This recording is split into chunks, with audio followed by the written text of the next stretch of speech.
The views and opinions expressed in this program are those of the individuals involved and do not necessarily reflect the official policy or position of Radyo Agri 90.1 FM management.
Aarangkada magsasaka, usapang RCEF na. Modernong pagsasaka, kaagapay ng magsasaka. Aarangkada ang magsasaka sa tamang makinarya. Yan, isang magandang araw at ani po sa ating lahat. Ayan, binabati po namin ang mga tagapakinig at sa mga nakatutok ngayon sa ating live via Radio Agri 90.1 FM Facebook page. Welcome po sa panibagong episode. Ako po si Gian. At ako naman po si Pia. Kami po ang makakasama at makakakwentuhan ninyo sa panibagong episode po ng Usapang RCEF ngayong alas 10 hanggang alas 11 po ng umaga. Bago po tayo mag-umpisa ay babatiin po muna namin ang aming mga butihing director. Director 4, Dionisio G. Alvilla, Sir Joel D. Dator, Director 3, Sir Elijah Z. Davalos, ACD Chief, and Interim Director for Extension Support, Education and Training Services, Sir Andres M. Tuates Jr., BPED Chief and Interim Head of Coconut Trust Fund Facility Management and Operation Division, and Sir Nelson C. Santiago, LSD Chief, and Interim Director for Research and Development. Ayan, binabati rin natin syempre si Ma'am Bes G. Magararu, ang Section Head ng STEEDS ng ACD. Good morning po, Ma'am. At syempre, isang mainit na pagbati rin po sa lahat ng mga empleyadong naririto at nakikinig, lalong-lalo na sa ating mga drivers. Naway lagi po tayong manatiling ligtas sa inyong mga biyahe at syempre, pati na rin sa ating mga magigiting na security guards na laging nakatutok dito sa Usapang RCEF. Pagbati rin po sa mga kasamahang nating nasa travel at nagsasagawa ng fieldwork ngayong araw. Sa Usapang RCEF po ay tatalakayin po natin ang mga mahalagang impormasyon ukol sa RCEF Mechanization Program ng PhilMec. Kabilang ang mga layunin nito, ang mga benepisyo para sa magsasaka, at kung paano ito makakatulong sa pagpapabuti ng produktibidad at pagiging competitive ng sektor ng agrikultura sa ating bansa. Ayan, so nung huling episode ay tinalakay po natin ang impormasyon tungkol sa operational and financial management gamit ang CRAB Establishment Technologies. Kasama po natin dito si Miss Julie Marie Sebastian, ang Science Research Specialist 1 mula sa Enterprise Development Division ng ating ahensya. So kung na-miss po ninyo ang episode na ito ay maaari po ninyo itong makita at panoorin sa Facebook page ng Radio Agri 90.1 PhilMec at sa official Facebook page ng DA PhilMec. Ayan, tama ka dyan, no, Ate Pia. Pero bago po tayo magpatuloy sa ating programa ay narito po muna ang mga impormasyon at ang mga aktibidad po nitong mga nakaraang linggo tungkol sa RCEF Mechanization Program. Yes. Panoorin po natin at pakinggan ang Balitang RCEF.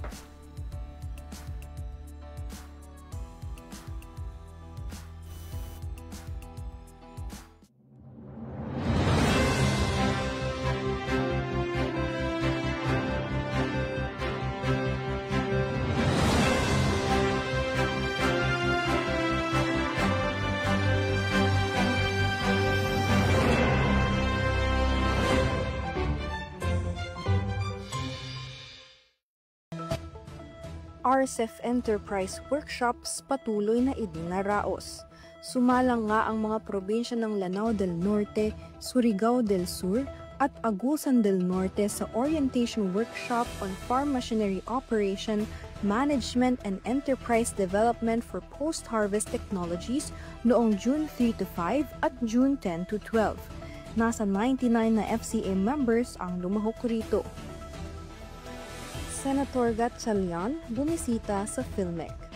Bumisita si Senator Sherwin Gatchalian sa PhilMec noong June 5 upang alamin ang mga programa nito sa RICE, lalo na ang Rice Competitiveness Enhancement Fund o RCEF. Personal niyang nasaksihan ng mga iba't ibang inisyatibo ng ahensya ukol sa RICE. BPI sumailalim sa training workshop ng PhilMec. Isinagawa ang unang batch ng training course on the operation and maintenance of drying and milling technologies para sa mga technical staff ng Bureau of Plant Industry noong June 9 to 13 sa PhilMec. Layunin ng pagsasanay na maibahagi sa mga lumahok ang mga recommended practices sa drying at milling technologies. Mindoro FCA sumailalim sa RPS Enterprise Workshop. 10 FCA beneficiaries mula sa Oriental at Occidental Mindoro ang lumahok sa 4 na araw na training workshop sa Rice Processing System Enterprise na isinagawa ng EDD noong May 20 to 23 sa San Jose Occidental, Mindoro. Layon ng pagsasanay na palakasin ng kakayahan ng mga kooperatiba at LGU sa pamamahala ng kanilang RPS. Pagsasanay sa Crop Establishment Technologies isinagawa ng TMTD. Noong June 10 to 11, nagsagawa ang TMTD ng 2 batches ng pagsasanay sa Leyte at Nueva Ecija. Tinalakay ang tamang seedling preparation kasama ang 9 FCA sa Leyte, habang Mechanized Rice Crop Establishment Technologies naman ang ibinahagi sa 21 members ng isang FCA sa Nueva Ecija. PhilMec lumahok sa F2C2 meeting ng Region 10. Lumahok ang PhilMec sa Farm and Fisheries Clustering and Consolidation o F2C2 Program Mid-Year Coordination Meeting para sa Region 10 noong June 11 sa Cagayan de Oro.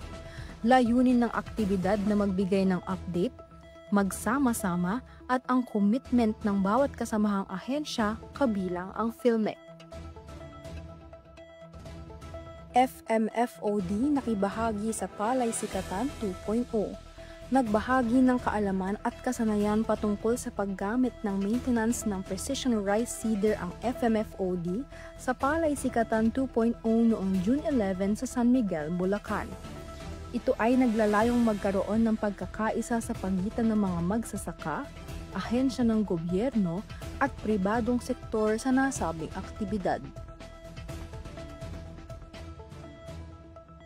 Makinaryang RCEF sumailalim sa technical verification at functional testing.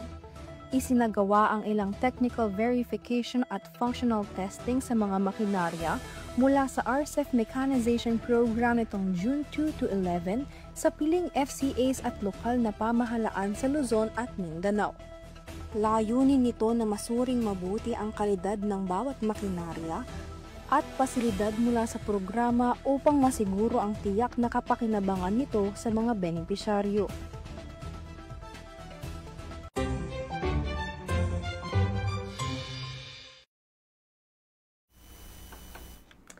At yan ang mga impormasyong hatid sa atin ng Balitang RCEF. Para po sa mga karagdagang update sa RCEF ay bisitahin lamang po ang Facebook page ng DA PhilMec o ang website ng RCEF Mechanization Program sa www.rcef.philmec.gov.ph.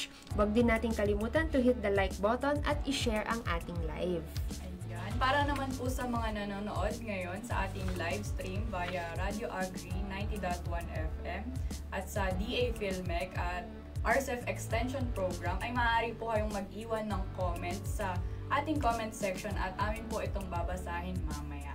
Yes, so ngayong episode po ay makakasama po natin si Sir Jet Molek Subaba, ang Supervising Science Research Specialist mula sa Applied Communication Division ng ating ahensya. Tatalakayin naman po natin ang Youth for Mechanization or Y4M Advocacy. Magandang araw po Sir Jet, baka may gusto po tayong batiin or shout out? Yeah, good morning, magandang umaga sa lahat sa mga tagapakinig at mga nanonood via live stream ng Usapang RSF. Yeah. Gusto ko lang batiin yung mga office mates sa kayo yun. At yung mga kasama natin sa radyo yung nasa labas, sila Colleen, sila Faye for helping us with the technicalities. And syempre yung pamilya ko, artista na yun ako yun. Yun lang. Ayan, para po umpisahan ang ating talakayan, sir, maaari niyo po bang ibahagi sa ating mga listeners at viewers kung ano nga po ba ang Youth for Mechanization or Y4M? Ang Youth for Mechanization or Y4M ay isang advocacy campaign ng PhilMec na naglalayong hikayatin yung mga kabataan sa agrikultura. Dahil alam naman natin ngayon na mababa yung interest nila pagdating sa pagsasaka sa agrikultura at tumatanda rin yung mga magsasaka natin. So, naisip ng PhilMec na since nagpapamigay tayo ng mga libreng makinarya sa RSF, why not i-maximize natin ito to encourage the next generation? Kasi kung walang magtutuloy nito, syempre kung tayo din, sila din, di ba? Parang hanggang doon lang yung pwedeng abutin ng lahat ng mga ginagawa nating pagbabago. But if we're going to encourage the next generation to join the workforce in the agriculture sector, then we can see yung sustainability ng mga efforts natin today. So, yun ang gustong gawin ng tawag dito ng PhilMec, kaya meron tayong tinatawag na Youth for Mechanization primarily to really reach out to the youth, the young farmers, would-be farmers, the next generation. Sir, ano po ang layunin ng Y4M? Dalawa yung goals ng Y4M. Meron tayong una yung rebranding at yung ikalawa is mobilizing the youth. So sa rebrand, gusto nating ibahin yung pananaw ng mga o pagtingin ng mga kabataan ngayon pagdating sa agriculture. So hindi na siya maghapon na kayo hindi na siya mahirap sa pagsasaka, hindi na ganun kainit, ganyan. Kasi meron na tayong mga makinarya ngayon. Yung mga makinarya natin, it offers easier, mas madali, mas mabilis or faster, at more productive na pagsasaka gamit ang mga makinarya. Ikalawa, gusto natin silang immobilize. Yung mga makakalap natin ng mga advocates o mga naniniwala dito sa Youth for Mechanization ay gagawa tayo ng mga networks na kung saan ipunin natin sila into different skill-based na mga networks na kung tawagin natin ay mga maaring halimbawa, merong mga interest sila pagdating sa pag-ooperate ng mga machines. So, meron tayong network para doon. Sa mga pagkumpuni naman ng mga nasirang machine, so meron din tayong network para doon. Sa mga tagapagsalita, yan. Kunyari, magaling silang magsalita, ganyan, at magturo. So, meron din tayo dyan mga specialists. At marami pang mga networks na kung saan pwede nilang kabilangan. So, yun ang gusto natin. We are actually building parang an army for mechanization, a young army for mechanization. Yun. Parang next generation na po siya. Yes. Ayan. Para po sa pangatlong katanungan, sino-sino naman po sir yung mga pwede pong maging parte ng Y4M Advocacy? Okay. Yung mga pwedeng maging part ng Y4M Advocacy ay kung kayo po ay Pilipino na 15, yan, binabaan natin 15 to 30. Parang seryoso nyo naman dahil. Sino po ang? Sino po ang? So, para lang hindi tayo masyadong serious. Kasi Youth for Mechanization nila.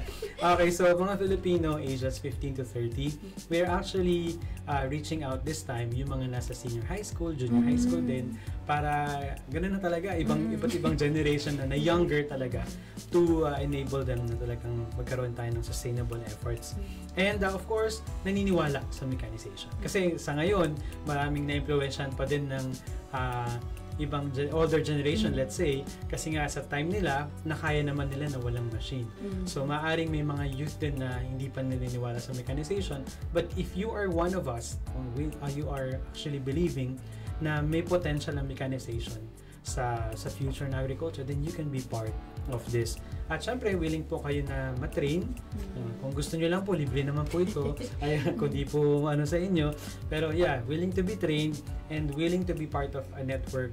Or actually, meron tayong mga bubuin din ng mga groups. If you are willing to be part of such, then yeah. So ito po ay actually, if you are really passionate about securing the food of our nation for tomorrow, then you are very welcome to be part of this advocacy. Sir, di ba may mga naging activities na rin tayo nakaraan? So, kamusta naman, sir, yung naging experience nyo doon? Kamusta po yung naging pagtanggap? Yes, yung ilang mga taon natin na ginagawa, mostly, ang ginagawa natin dyan is yung advocacy campaigns. So, ginagawa natin yan sa mga summit na ginagawa ni DA or ni ATI. So, in-invite tayo sa mga katulad ng 4-H Summit dito sa Region 2. Meron din tayong National Summit for Youth. Meron din tayong mga invitation sa, alam niyo yung para kaming nagbabahay-bahay. So, ganun talaga ginawa namin sa Mindanao and Visayas. So, every FCA, Farmers Cooperatives and Associations, nagkakanda kami ng advocacy campaign. Ini-invite yung mga anak nila, ini-invite yung mga bata nilang miyembro. So, yeah, yun yung ginagawa namin. And very warm yung acceptance nila. And nakikita nila na merong ginagawa yung gobyerno. Kasi it's something na meron lang ginagawa yung gobyerno pero iba rin kapag ginagawa para sa kanila talaga. So, na-feel namin yung warmth, yung pagtanggap nila sa amin. Tsaka lalo na sa mga schools, we were also invited to do advocacy campaigns sa mga schools. So, yun yung mga nagawa na natin the past years. And meron din po sa tulong ng ating training, Technology Management and Training Division, under RCEF, nakapag-train tayo ng halos 1,000 na po na youth. We are very thankful to them kasi sinasama na nila. So, nakapasok na dun sa ating mga training courses. And nakita namin na ang dami din na train. And makikita na natin sila sa field ngayon.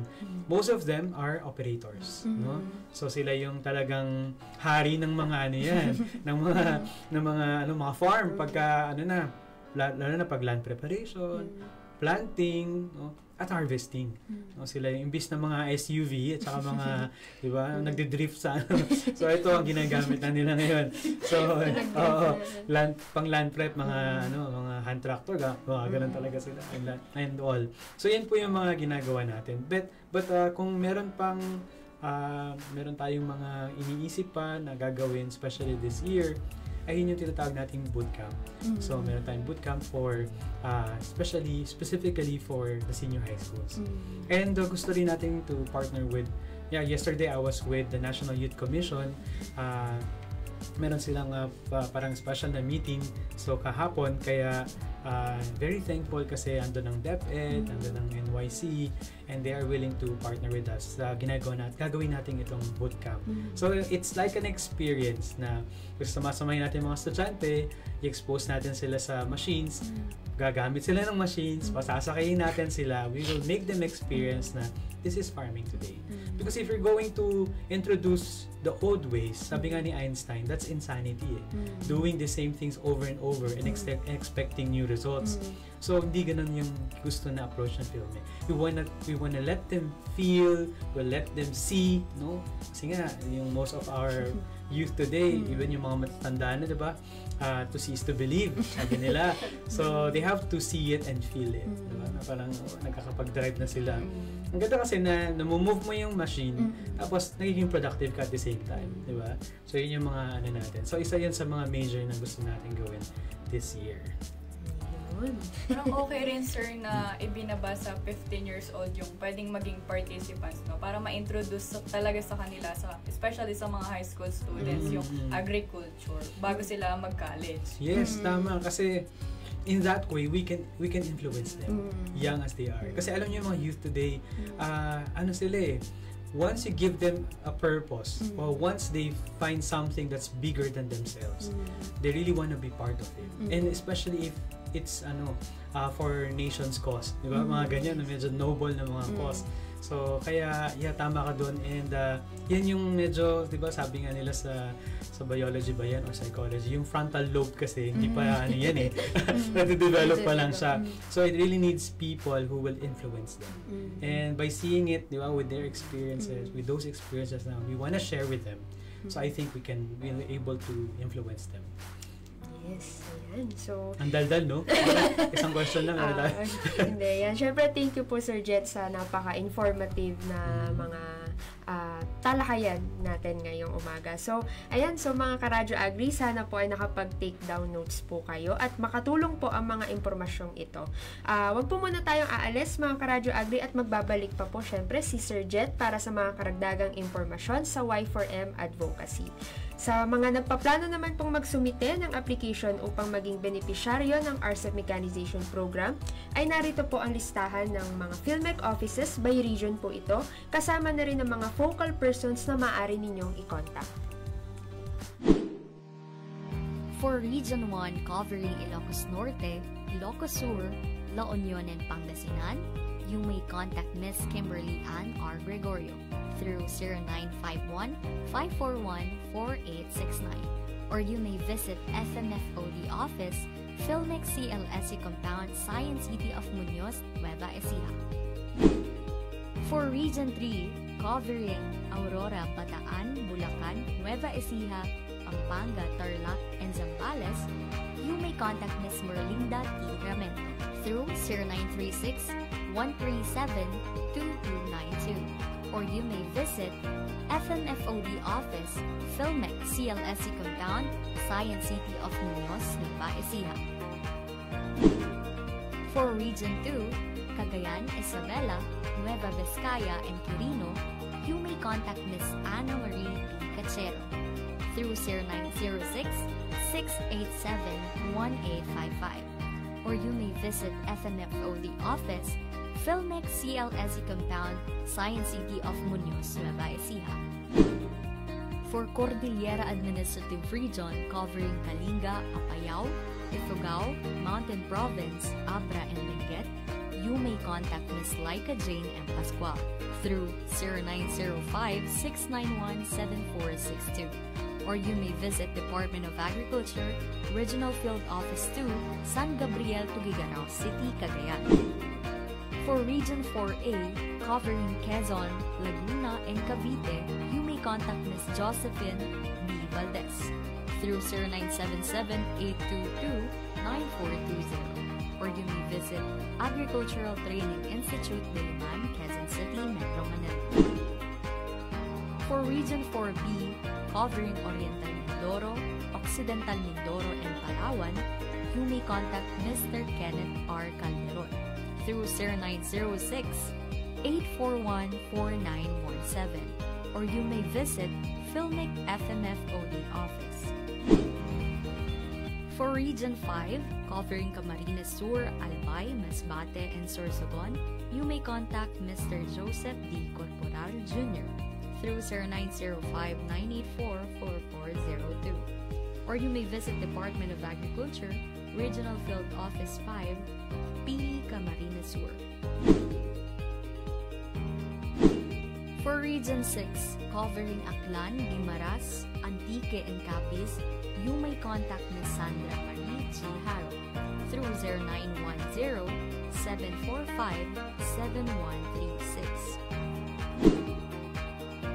For Negros Island Region, covering Negros Occidental, Negros Oriental, and Siquijor, you may contact Mr. Rojan John P. Flores through 0961-204-4911, or you may visit Villar Seafood Farm School, Barangay San Jose, San Miguel, Iloilo. For Region 7, covering Cebu and Bohol, you may contact Mr. Raimundo G. Jimenez through 0928-779-6220 or 0965-837-1758, or you may visit Bohol Agricultural Promotion Center, Dao, Tagbiliran City, Bohol.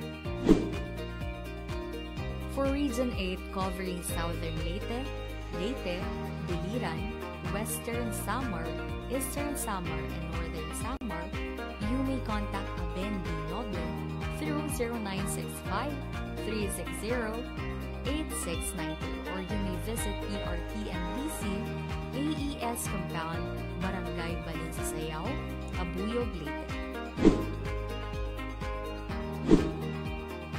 For Region 9 covering Zamboanga Sibugay, Zamboanga City, Zamboanga del Sur, and Zamboanga del Norte, you may contact Ms. Aisel D. Solampit through 0997-761-6579 or 0948-559-2282. Or you may visit DARFO 9, Lenienza, Pagadian City.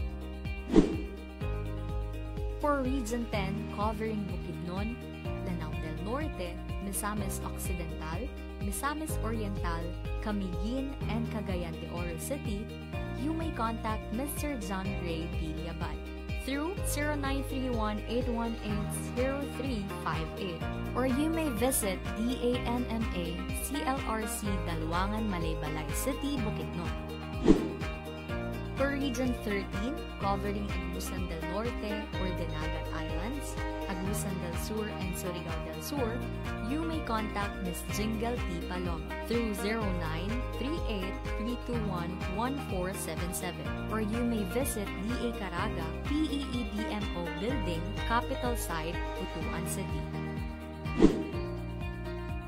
For Region 11, covering Davao City, Davao del Norte, Davao de Oro, Davao Oriental, Davao del Sur, and Davao Occidental, you may contact Ms. Hazel B. Benavista through 0919-799-2413, or you may visit Darcy's Compound, Manambulan, Tugbok District, Davao City. For Region 12 covering Cotabato, Sarangani, South Cotabato, and Sultan Kudarat, you may contact Mr. John Ryan L. Moto through 0956-724-1821, or you may visit Filmic Region 12 Office, DARFO 12, Annex, Zone 3, Poblacion, Coronadal City. For BARMM, covering Maguindanao del Sur, Maguindanao del Norte, and Lanao del Sur, you may contact Mr. Khalid Y. Sangacal through 0930-346-8740, or you may visit Office of the Engineering Division, MA FAR, BARMM, Bangsamoro Government Center, Cotabato City.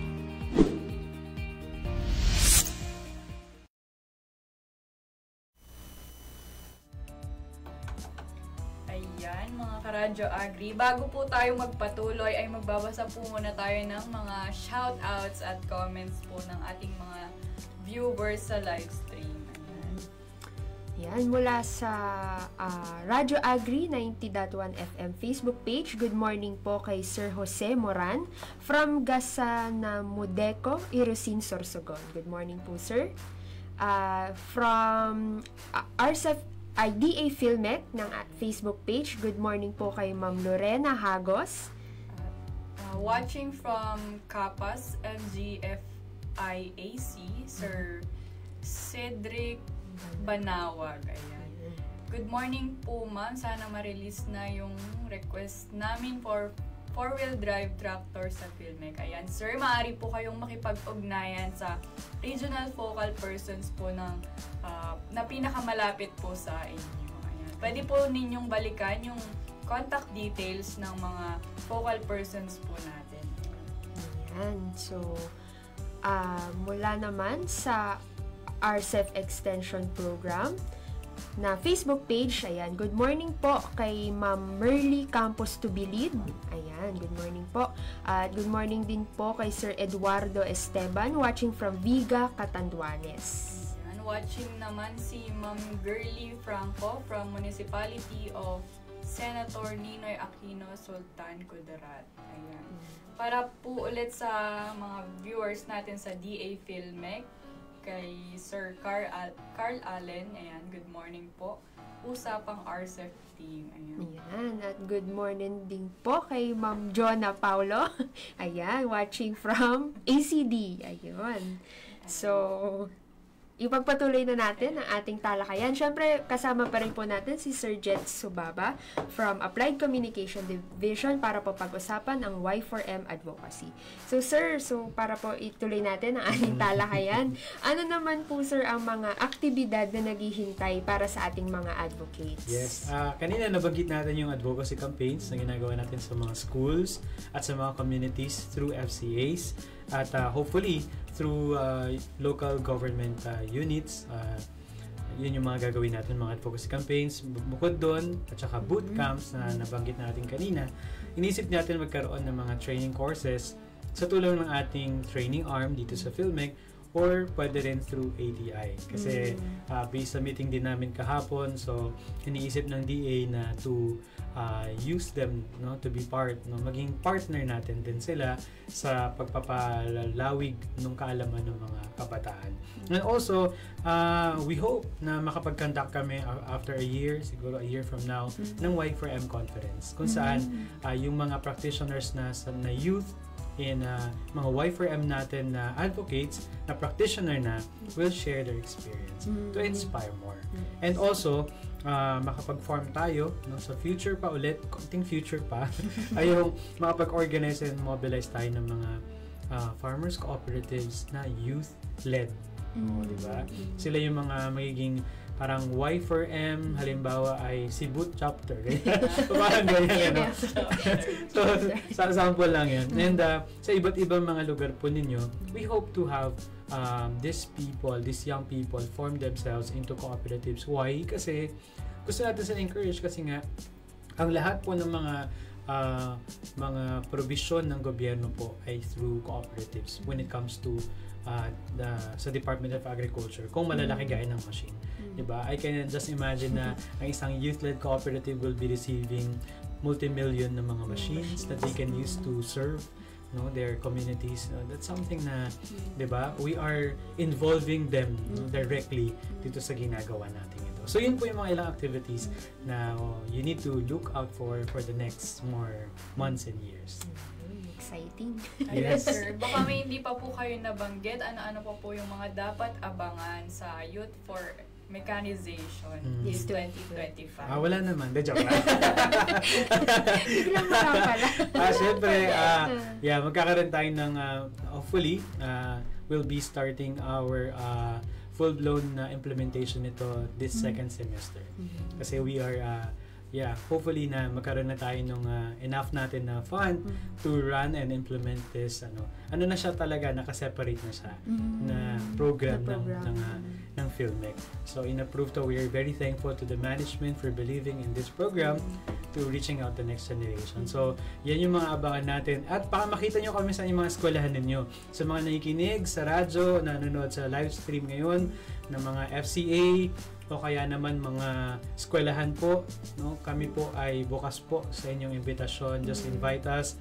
Send your invitation to our Director for Dr. Janicio G. Alvindia sa email nila. Ano ang email nila? od.philmec.gov.ph and od.philmec hindi at philmec od.philmec.gov.ph para po sa inyo po mga invitations. And we are very willing to serve you and maging part kayo ng ating advocacy.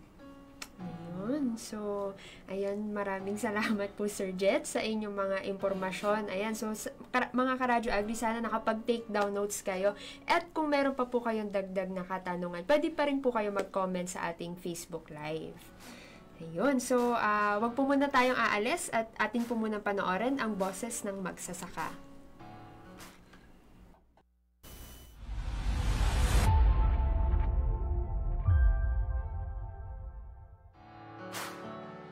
Ako po si Rodelio Palma, chairman po ng asosasyon ng Abi-Abi at Magsasaka at Magpapali Farmers Association po. Ito pong binigyan nyo yung machinery nito, malaking tulong po sa aming mga farmers, lalong-lalo na po sa mga farmers ko at sa mga members at maliban po. Ito po ginagamit po namin sa rice at saka po sa mga vegetable, at saka po sa mga cultivator sa mango. Nagpapasalamat po ako malaki sa RCEP, unang-una po sa Senator Villar, maraming salamat po. Malaking tulong po itong naibigay niyong machinery sa amin.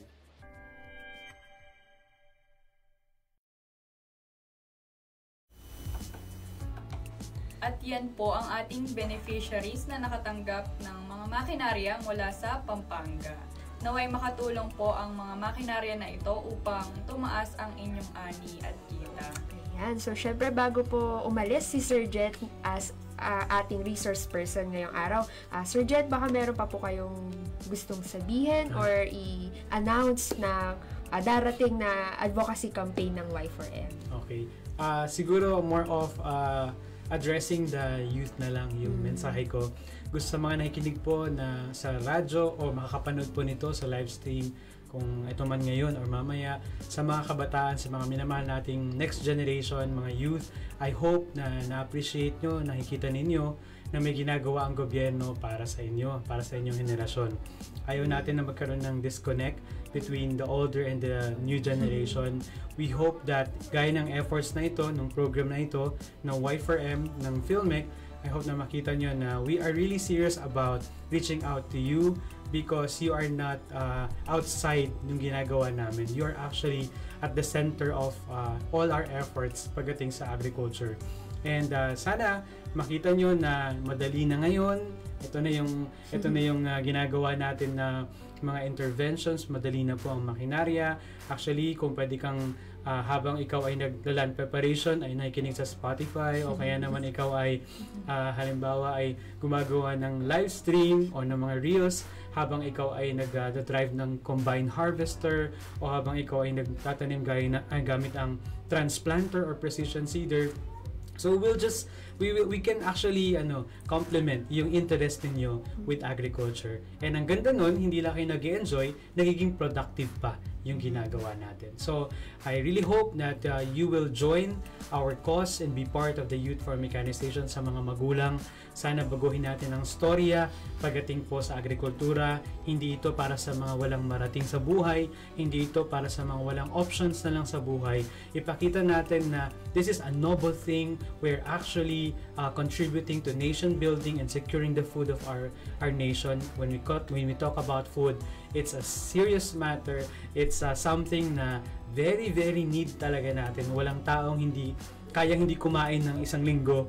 So, when we talk about food, it's something na kailangan talaga natin. So, sana maging mataas din ang pagtingin natin para yung mga anak natin ay ma-influensyahan natin. So, yun lang po. Maraming salamat. We hope that you can support continuously the Youth for Mechanization. This is how we transform the future of Philippine agriculture.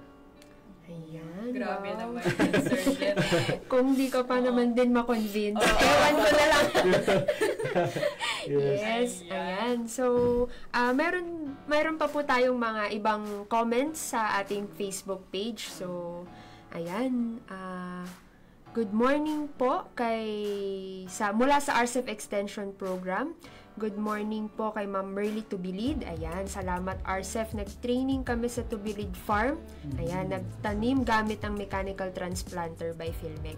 Watching po from Kamafa Farmers Association sa Davao de Oro. Good morning po, Ma'am. Para naman po sa DA Filmec, hello po, watching from Santa Rosa City of Laguna. Okay, shout out po kay Ma'am Irma Bacolod Armena. Good morning din po kay Sir Salvacion Yasay.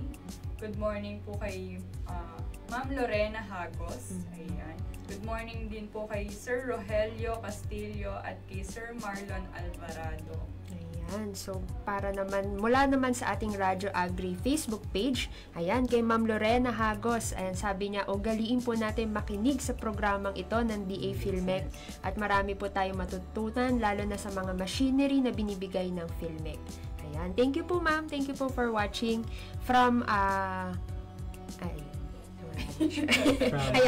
wala na. Pero hello, Ma'am.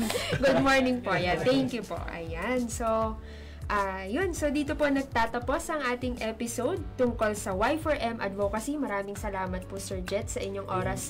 Alam po namin na very busy ka. Hindi naman. Jump-up ang schedule. Yes, jump ang schedule. Ayan. So, thank you po, sir. Ayun. So, lagi po tayong tumutok at makinig at maging updated sa RCEF Mechanization Program.